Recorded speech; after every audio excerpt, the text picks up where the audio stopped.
Today we're going to do a peach floral, and before we get into that, I'd like to introduce you to a few of our products. I'll start off right here with, we have a liner brush, good for the signature. I'll just make this a brief description. As I use them, I'll give you a further description as I go. And the old magic knife, you can't beat that. Used for mixing paint maybe in the florals, in the landscapes, use it all over. And the 1-inch foliage brush, you just can't beat it. It's 100% boar bristle. We have a red sable brush here that we'll use for the leaves, and a bristle brush that we're going to use for the background, and of course the 2.5-inch blending brush that everybody's familiar with. And we'll use that for hypnotizing, and of course in like landscapes we'll use it for making trees even. And I'd like to mention the easel here. We have a real sturdy easel. It's built for the type of painting that Bill does. You can't beat it. When you beat around on it, it doesn't move. And also I'd like to point out that it secures the canvas very good. And we have accommodation here for the paper towels. Also, I'd like to point out the box here for beating out the liquid or the odorless thinner in your brush. It's a real handy thing. You beat it on that upright dowel there, get it nice and dry. And you see this here thinner can. We have Alexander odorless thinner in here, and we have a screen on the bottom. And we try to put about a 1/2 inch of thinner over the top of the screen. And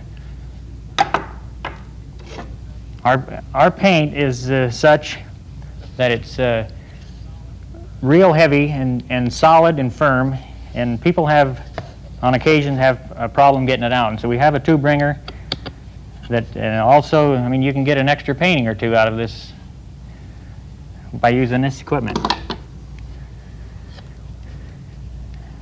And also, the foundation really of this painting is the magic white. In most all instances, we put the magic white on, and in other occasions we'll use a flat black where we'll do a dark scene. Then we have the black medium that we'll use also on dark areas. And so anyway, as I go further along, I will kind of describe these things. And so I'll kind of introduce you to my palette here. I have a sturdy wood palette. You have a choice of the wood, or they have a plexiglass palette. And let me introduce you now to the paint that I'll be using. I have titanium white, cad yellow, permanent red, alizarin crimson, phthalo blue, and Van Dyke brown. If possibility, I might need another color. If I do, I'll add it. But initially, we'll start off with that. So let's take our 2.5-inch brush and get right into the magic white and coat the entire canvas.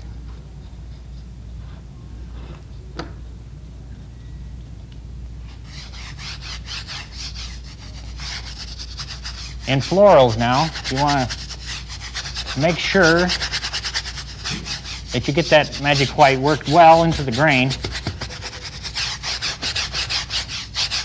and be a little rough with it. You don't have to be a tiny Tim, tiptoeing through the tulips or anything like that.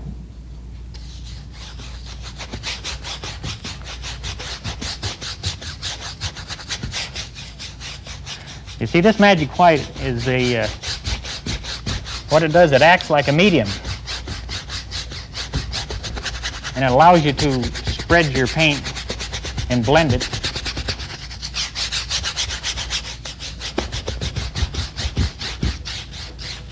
it's a good idea to go up and down strokes and then sideways. This is another thing. We'll clean the brush now. I'll give you a short demonstration here. Get it through the cleaner and knock it out in your can, the excess. Over into your trash can or your box or whatever you have to knock it out in. Then get the excess out. And this is unquestionably dry. I mean, if you can try, you can run it on your face or your arms, whatever. It's unquestionably dry. Now, to make sure that you have the right amount on there, go right over top of this magic white again. And if you feel like you still got too much on, you can look at that. There isn't that much on there, so that looks pretty good. So we have a background brush here. We'll make a rough draft of what we're going to do here. So let's start right off with some white, touch of yellow, a little bit of red.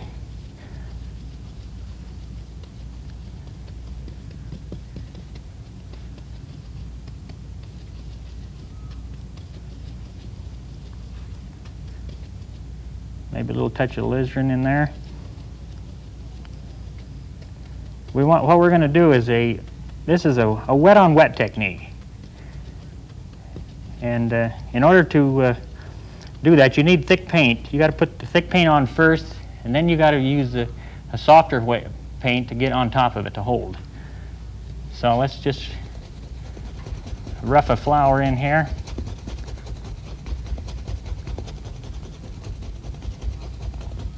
This is going to be poppies.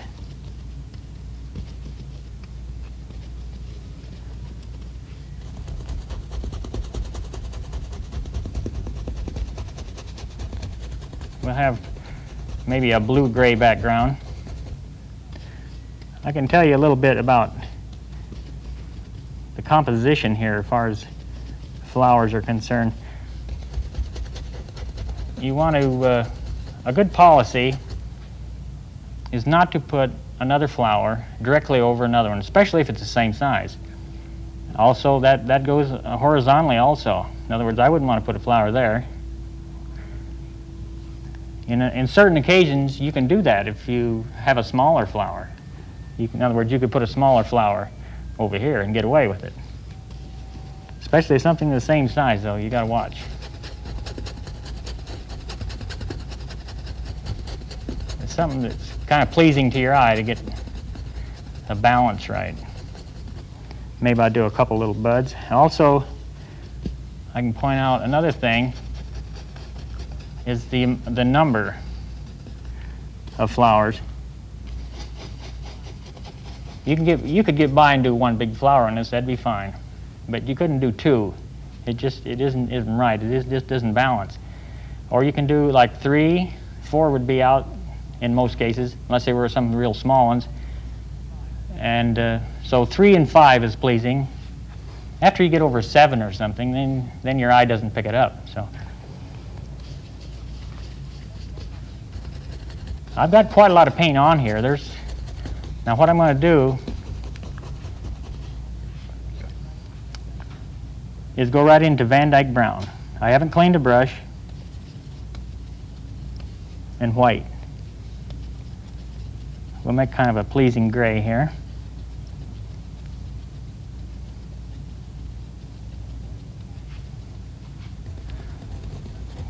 Now you notice what I'm doing here is I'm going into the flower, bringing some of that color out into the background with that gray. I said we're going to introduce a little blue in the background, and we will do that later. If you want to make it a little bit lighter, add a little more of the white. Maybe a little lighter up in here. There again, also hitting the flower, bringing some of it back into the background.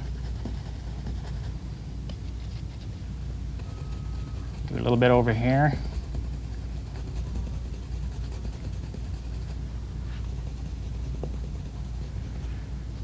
With a few of these easy steps like this, I guarantee you you'll be able to paint flowers in just short order.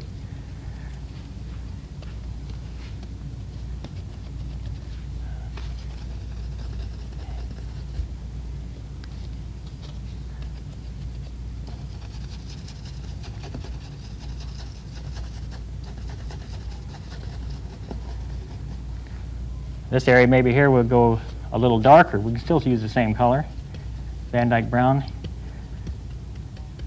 We're going to bring it a little stronger into the dark, add a little touch of the phthalo blue.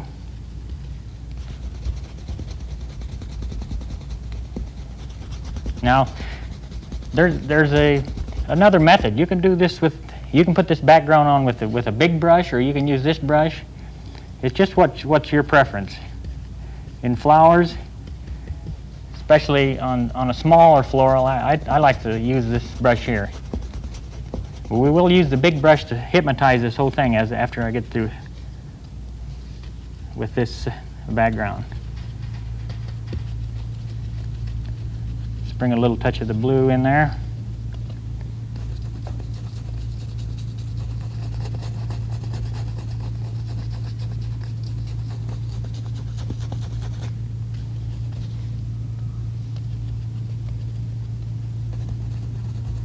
A little more blue.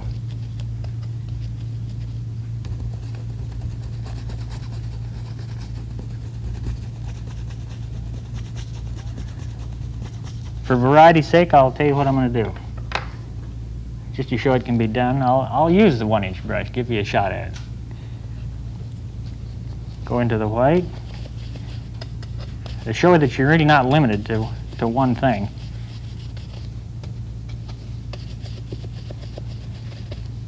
A little more Van Dyke brown.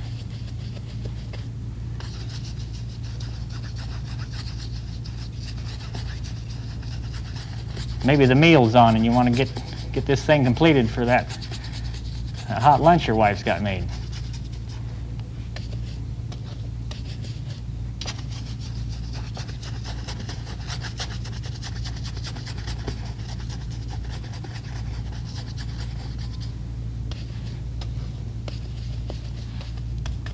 Same way down here, we use a little more dark.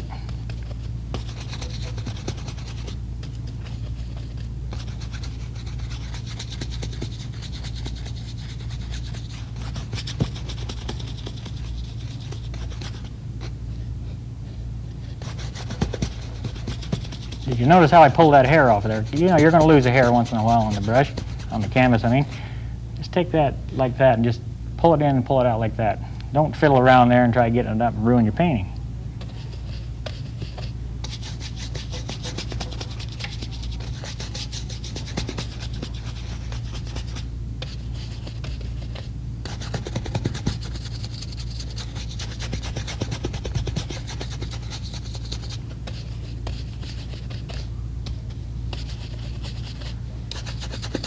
Of course, there's always an advantage of using a big brush. If you want to knock a painting out, you want to get it out so you got a show next week or something, that's going to put that almighty buck in your pocket.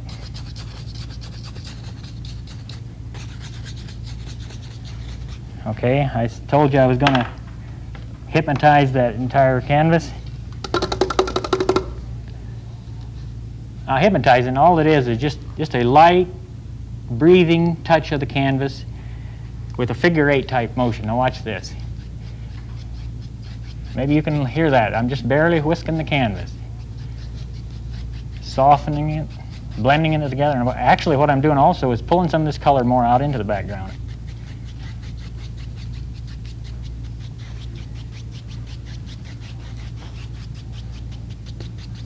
Very good.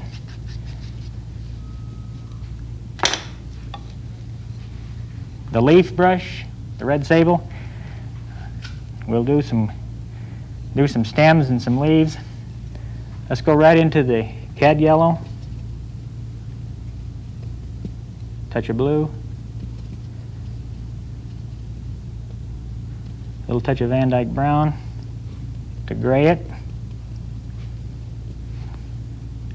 A little touch of that red. I want to gray it a little more.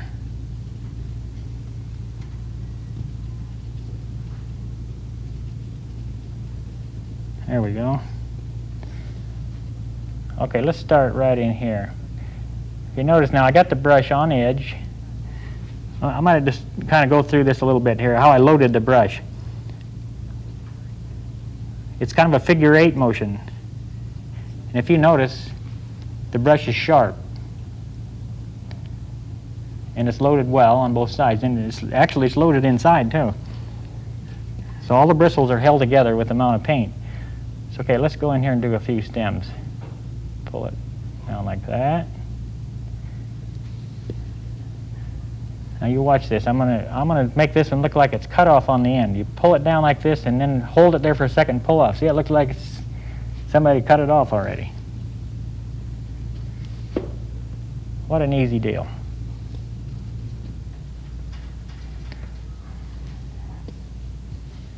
Maybe one in here. Okay, I'll give you a kind of a blow-by-blow description of how we make leaves. The first leaf is going to be a broad leaf. So you load the brush the same way. And that represents the center, the vein of the leaf. Okay. Starting from the outside of that particular area that you start, that vein, using more or less the corner of the brush, overlapping strokes. Overlap, overlap, overlap. Come back down. All right. In this case, we'll load it up again. A lot of times I won't reload it, but this one we will. Come back over and do the same thing, overlapping strokes. The last one, go back down the middle. I'm doing this deliberately a little bit slower so you can kind of see what's going on here. Overlapping strokes. If you want to turn that one on edge, say the shadow was under there, well, let's just make it a little darker under there. You automatically got the leaf turned. What a simple way of living. All right, let's do a few over in here.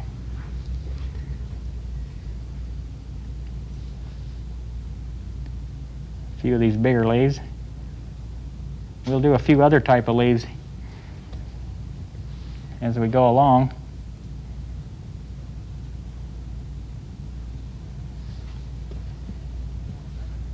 I'd like to point out another important step, far as balance is concerned. I did one thing over here. I'll show you what I did.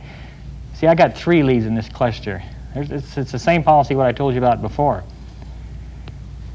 Also, like see over here, I made a mistake. I only had 2, right?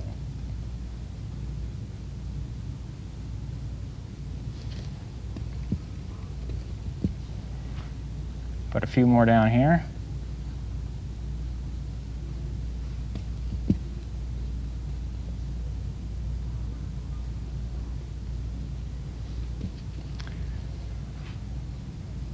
Okay, we're going to do a few other type of leaves.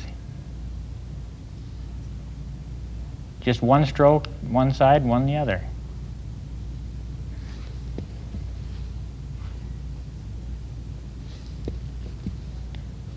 Maybe a few stems here, using the same color. Maybe a little bigger leaf up there.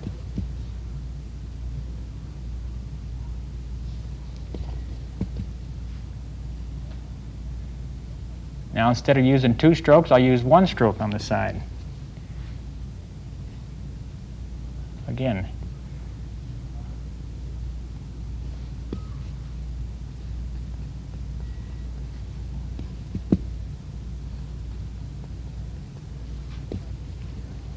Another type of leaf here.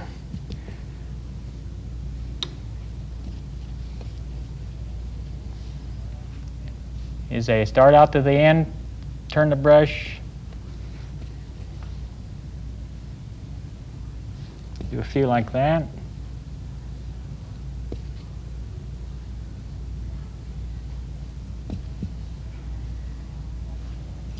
Okay, let's get right into our flower.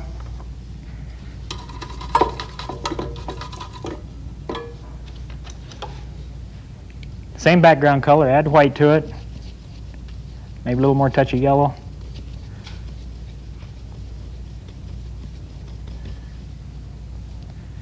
first of all, one thing that we didn't do is we're going to add a little dark value, alizarin crimson, a little touch of brown, Van Dyke brown, a little touch of the red. And put a center in these flowers. Face them.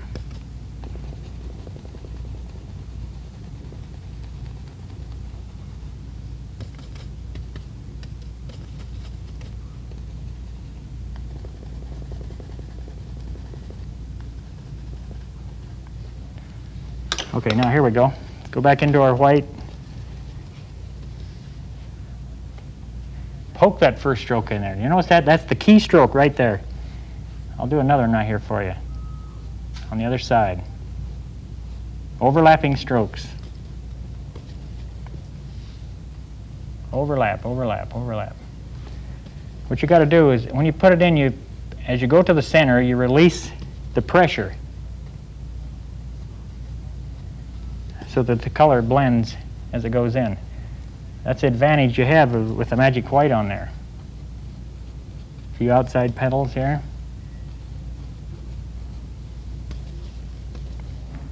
Same way up here.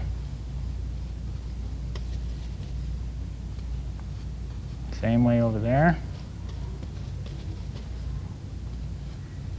Go to the center in that particular one. Back over on the other side and go to the center again. At the front of that flower on there.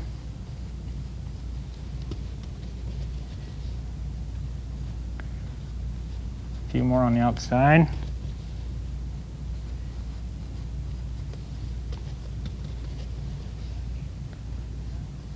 Go right up into that one.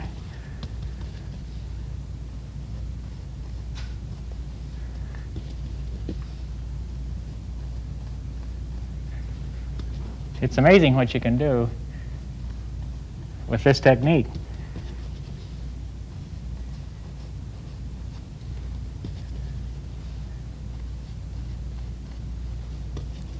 Of course, everything works together. You got to have the right equipment and the right amount of equipment. Little bud here.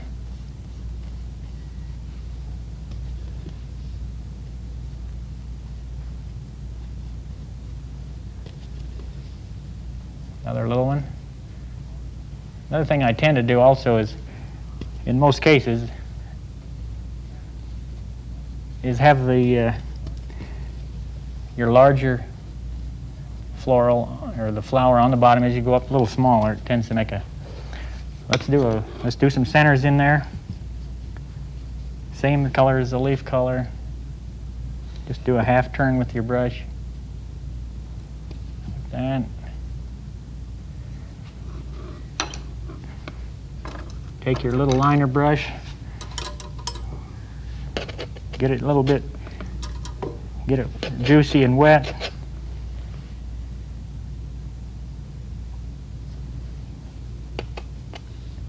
A few more over here on this one. Notice how I'm letting that hit as it goes at the end, leaving a little blob on there.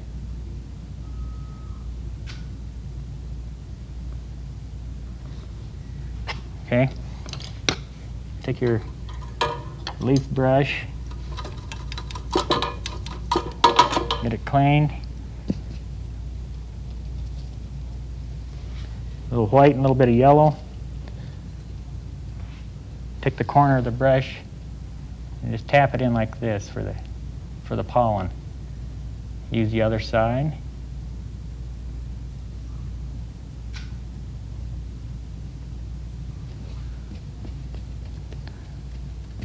Put a few leaves on the front.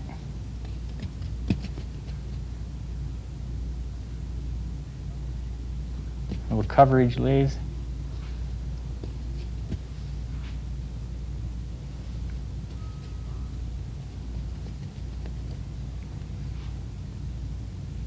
Brighten them up a little bit. Add a little bit of white to that blue-green.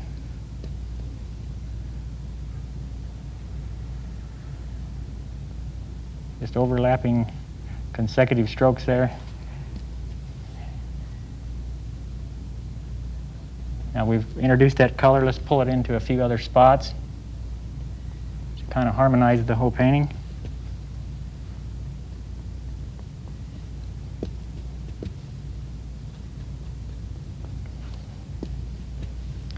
I guess there's always an end to everything that's good, and we've almost reached that point.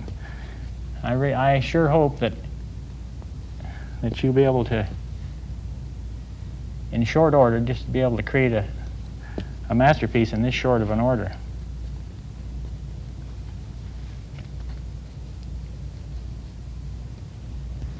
Maybe a few of these a little brighter on top, a little more white with it. Even down here you can do a few, gives it that dressy look, or that finished look.